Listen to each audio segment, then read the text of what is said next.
Hi, in this video I'm going to show you what your Google Drive is, how to get to your Google Drive, and what you can do with it. So to get to your Google Drive, you can either go to the search bar and type drive.google.com, or you can go to the Google Apps bar in the top right corner and go to Google Drive.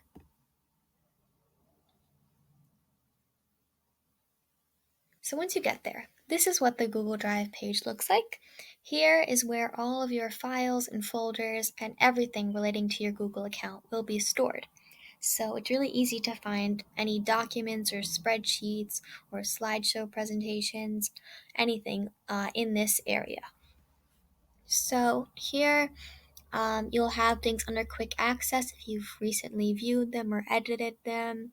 Like I have this spreadsheet and this Google Doc here. And then I have some folders. So folders are a good way to organize files if they all fit in one category so that you can easily find things. So, like I have this example, folder one.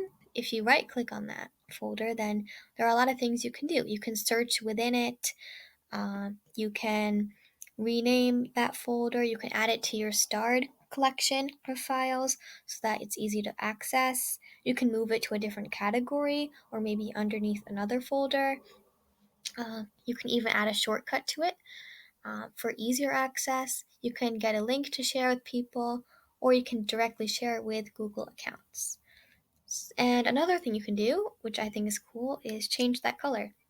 So if I change this to orange, that way it's easier to spot if you have different colored folders. So you can create a new folder actually just by going in My Drive right here and clicking on New Folder. So if I said folder 2, that's the name of the folder, and I've created it. And another thing you can do in Google Drive is if you click on New in the top left corner, along with the folders and the files, you'll see all these apps here as well. So you can create any new app, any new Google Docs or Sheets or Slides, anything like that, just from your Google Drive right here. So that's a pretty convenient way to create new files and use apps because they're all in this one place together.